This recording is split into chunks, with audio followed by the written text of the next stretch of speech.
জ্বালাতে যাবে না, তোমাদের কেউ ব্যস্ত করতে যাবে না। নামকানা ওমাতিল আরুস, নতুন জামাই আর বউয়ের মতো করে তোমরা ঘুমিয়ে যাও। তো লোকটা তো যেমনি কবরে যাবে সে তো জান্নাতে চলে যাবে। তো একটা লোক তুমি জানো যে নেককার আছে, তো নেককার লোকটা জান্নাতে যাবে, তো তার জন্য কিসের কারণে তুমি আটকে রেখেছো লোকটাকে? এখন 3টার সময় মারা গেল, 4টার সময় দাফন করে দেবে, তো সে লোকটা জান্নাতে চলে যাবে। অথচ তুমি জান্নাতকে আটকে রেখেছো কখন পর্যন্ত? আজ 3টা থেকে শুরু করে সারা রাত 12 ঘন্টা যাবে, তারপরে দিন 4 ঘন্টা যাবে, তারপরে 14 ঘন্টা পরে তুমি তাকে দাফন করবে। কিসের জন্য একটা লোককে তুমি জান্নাত থেকে আটকে রাখবে? কেন? তাড়াতাড়ি করো। নেককার হলেও তাড়াতাড়ি, মন্দ হতে গেলেও তাড়াতাড়ি। এই দুটো কারণ দিলেন ইমাম তিরমিজি।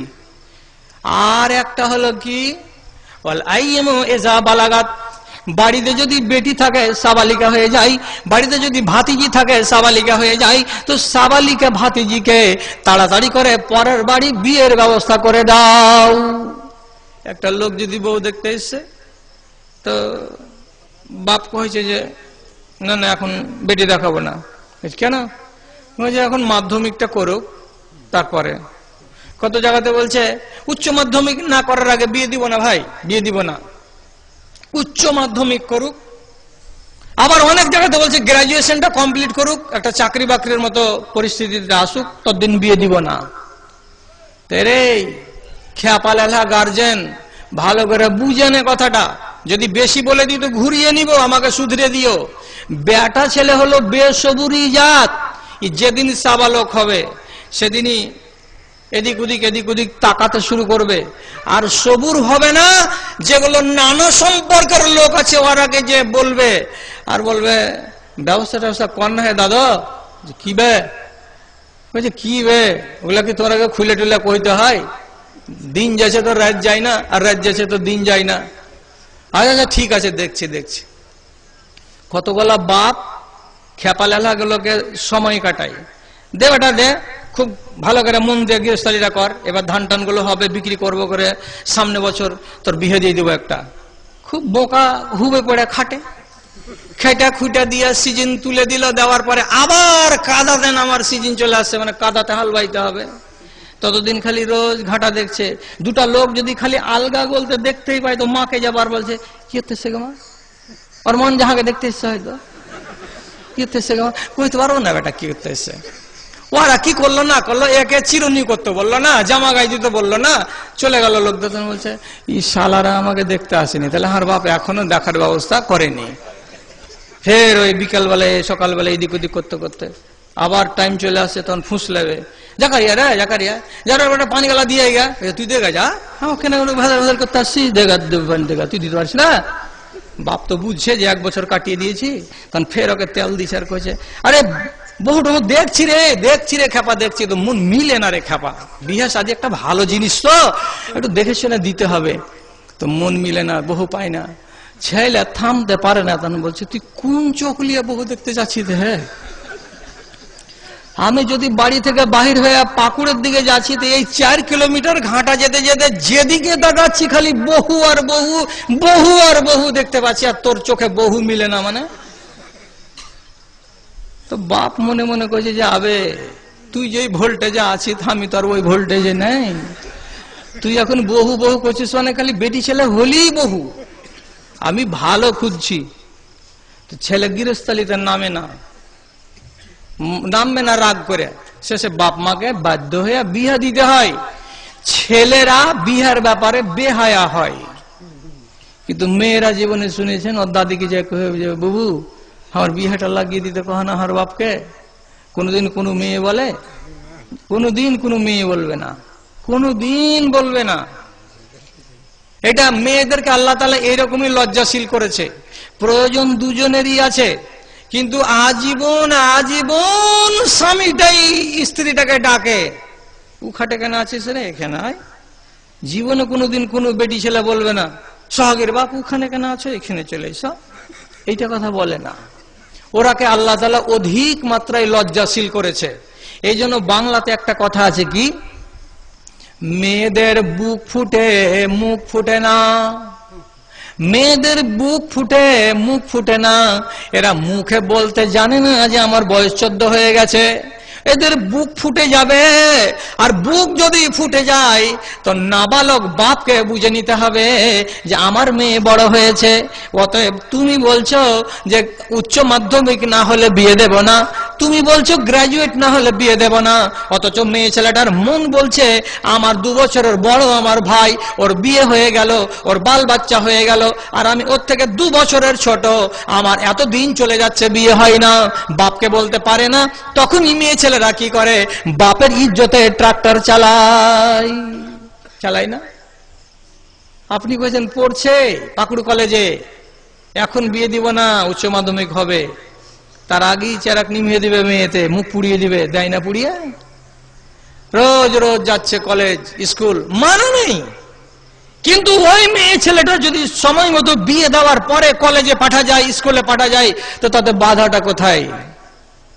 তোমার চোখ ফুটে না যে মেয়েটা তোমার ব্যাগ ঘাড়ে করে রোজ রোজ স্কুলে যাচ্ছে, আর ব্যাগে কি লেখা আছে তুমি দেখতে পাও না? তোমার বেটি দেখতে পাই না? কত বেটি ছেলের ব্যাগে দেখবেন বাহির সাইডে লেখা আছে, আর ব্যাগ ঝুলছে ঘাড়ে, তো ব্যাগের উপরে বাংলাতে লেখা আছে মন করে উড়ু উড়ু। মন করে উড়ু উড়ু মানে কি মন উড়ে যেতে চাইছে। তো তোর বাপকে থামতে কহা, তোর বাবা থেমে দেবে, কিন্তু বাবা ব্যাগকে দেখছে ও তারপরে থামতে চাই না। কোন ব্যাগে লেখা আছে পরান যায় জ্বলিয়া রে, ব্যাগের উপরে লম্বা করে লেখা আছে পরান যায় জ্বলিয়া। পরান কখন জ্বলে? যখন মানুষের বুকের ভেতরে যৌবন টুকি মারতে শুরু করে, তখন মানুষের পরান জ্বলে, তাছাড়া মানুষের পরান জ্বলে না। তো যেই মেয়ে ছেলেটি এমন কথা লিখতে পারে ব্যাগে, আর এমন ব্যাগকে ব্যবহার করতে পারে, তার আখলাক দেখে, তার উঠা বসা দেখে বাপকে জ্ঞান করে নিতে হবে যে আমি চাইছি উচ্চ মাধ্যমিক হোক, কিন্তু তার আগে আমার মেয়ে বিয়ে চাইছে, অতএব একটা ভালো জায়গা দেখে তার বিয়ে লাগিয়ে দিতে হবে। সাবালিকা হতে গেলে ওই মেয়ে ছেলেটাকে নিয়ে ছল চতুরি করা যায় যে নয়। আল্লাহ পাকের নবী পাক জানেন বলছেন ওয়াল আইয়ামু ইজা বালাগাত, যখন তোমার বেটি ভাতিজি সাবালিকা হয়ে যাবে তখন কোথাও না কোথাও তার বিয়ে লাগিয়ে দাও। দেরি করছো, ফল কে পোহাবে? ফল তোমাকেই পোহাতে হবে।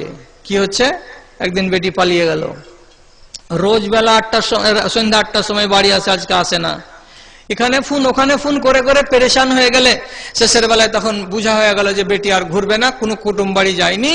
তখন পাকুড় মফস্বল থানা থেকে ডায়েরি লেখাচ্ছে যে আমার মেয়ে হারিয়ে গেছে, মিসিং ডায়েরি হলো। মেয়ে হারায়?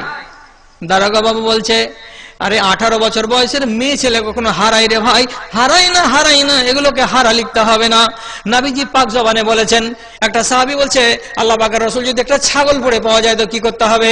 নবী বললেন এলান করোগা, তারপরে যদি মালিক না আসে তো তোমার হয়ে যাবে। একটা যদি মুরগি পড়ে পাওয়া যায় তো এলান করোগা, মুরগিওয়ালা যদি নিয়ে যায় তো নিয়ে যাবে, আর না যদি নিয়ে যায় তো তোমার হয়ে যাবে। একটা সাহাবী তখন বলছে আল্লাহ পাকের রাসূল যদি একটা উট পড়ে পাওয়া যায় তো কি হবে? নবীজি রাগের জ্বালাতে বলছেন এরে পাগল ছেলে, উট কোনদিন হারাই না রে। মাহা বিআহা ওয়া ইফাসাহা, উট এমন একটা জানোয়ার যে এতটা পানি সে পান করে নেবে, 8 দিনের মতো নিয়ে জঙ্গলে জঙ্গলে চলে বেড়াবে, আবার মালিকের বাড়ি সে ফিরে চলে আসবে। উট জীবনে কোনোদিন হারাই না। তাহলে জানোয়ার উট যদি না হারায় তো তোমার বেটি আমার বেটি উচ্চ মাধ্যমিক লেখাপড়া করা এত 18 বছর বয়সের একটা বেটি ছেলে কেমন করে হারিয়ে যায়? হারিয়ে গেল, 3 মাস পরে বাড়ি আসছে, তার আগে ফোন করে জানাইছে যে আমি বাড়ি আসছি। কাকে দিয়া? যার সাথে পালিয়েছিল তাকে দিয়ে। তখন ছেলের বাবা বলছে আরে বাবলু তুই কোনটা আছিস? তো বলছে যে আমি শিলিগুড়িতে আছি। তাহলে এতদিন ধরে কি করছিস? বাপকে সত্য কথা বেটা বলছে কি যে বাবা আমি এখানে বিয়ে করেছি, কোর্ট ম্যারেজ করেছি। কাকে রে? ওই যে ওই উমুক টোলার উমুকের বেটিকে তুই নিয়ে গেছিস নাকি? তখন শরমে শরমে বলছে আমি নিয়ে গেছি। বাপ গাল ফজ্জত কিচ্ছু করলো না, কোর্ট ম্যারেজের নাম শুনে বাপের কলজা ঠান্ডা হয়ে গেল। বাড়ি চলে আসলো, বাড়ি চলে এসেছে, রাতের বেলাকে ভালো করে শিখিয়ে দিয়েছে। সকালবেলায় যখন চায়ের টাইম হবে তখন ট্রেটাকে নিবি হাতে করে, হয়তো বিস্কিট থাকবে, চা থাকবে, এক গ্লাস পানি থাকবে, আর আমার বাপের আগা দিকে যে দিবি, আর ওই ট্রেটা রাখার আগে আগে আগে আমার বাপকে সালাম দিবি। এই পালিয়ে যাওয়া ছুঁচকি বহু সকালবেলাতে এসে হচ্ছে কি শ্বশুর আগা দিকে ট্রে ধরাচ্ছে, ধরে গেছে আব্বা আসসালাম আলাইকুম। খালি বড় বড় চোখ করে দেখছে আর কইছে আরে জীবনের নিজের জন্ম বেটে গেল, আব্বা কহে না তুই ফের কে রে যে এত সুন্দর করে কলেজা ঠান্ডা করা সালাম দিছিস রে? ওয়ালাইকুম সালাম। তখন বহুটা বাড়ির মেয়েটা কইছে কি যে এটাই তোমার বহু, এটাই তোমার বৌমা, এটাই কইছে। ও একটু গালি দিল না, বেটাকেও গালি দিল না। বাপ মনে মনে বলছে যে তোর মতন বেটা যদি 2 ডজন হয় তো অসুবিধে নেই, যে গরু কাটতে হয় না, লোক ডাকতে হয় না, বহু আপনিও দৌড়তে দৌড়তে বাড়ি চলে আসছে, কিচ্ছু বললো না। আর মেয়ের বাবা প্রথম প্রথম কুদা ফাঁদা খুব করলো, মেয়ে নিব না, কেটে দিব, মেরে দিব, আর ওকে বস্তা বন্দি করবো, লবণ দিয়ে তাকে কবরে দিব, গঙ্গাতে ভাসিয়ে দিব, খুব বকলো। কিন্তু মাকে তো লাজ নেই, যত দুনিয়াতে মা আছে ওকে আল্লাহ লাজই দেয়নি। পালিয়ে যাওয়া মুখ পুড়ি বেটির আসার কথা শুনেছে, তো সেদিন থেকে ওর খালি ভেতরটা খালি হাওড়া আর হুগলি, হাওড়া হুগলি গেলে ধাকাম ধাকাম ধাকাম ধাকাম করছে। আর রাতের বেলায় তখন ওই বুড়ার কাছে বালিশে মাথায় দিয়ে শুয়ে টুয়ে যায়, তখন কানে কানে কইছে, সোহাগীর বাপ একটা কথা কহবো তো, খুব ডর লাগছে। কেন রে? যে তুমি রাগাল মানুষ। না রাখবো না, কহা না, কি কহছিস? কইছি আমার রোজিনা বাড়ি এসছে। কি কহলি? বাড়ি এসছে মানে? কইছি শ্বশুর বাড়ি এসছে। কে কে শ্বশুর বাড়ি? কইছে তো দক্ষিণ পাড়ার উমুক, ওর বেটা যে লিয়ে গেছিল, আজ ওরা কোর্ট ম্যারেজ করলেছে যে। আর তুমি কেন ভাবছো যে কোর্ট ম্যারেজ আর ফটো ম্যারেজ আমি বুঝি না? ও আমাকে না বলে পালিয়ে গেছে, আমার মুখে চুনকালি লাগিয়েছে, ও বেটির আমার দরকার নেই। তখন ওকে একটা ছোট্ট করে হুঁড়া মেরা কইছে, অমন বক্তা হয় না মানুষকে, ওরা দুজনা সুখী হলো তো আমার কি হলো? তো বড় বড় ভাইয়া বাবু, আর তারপর খানি কি আছে, মাইয়ার কাছে সবাই কাবু। আর হাদিসটা কি সদর সাহেব বলে দিবেন, আজহাবা বিল লুব্বির রাজুলিল হাজমে।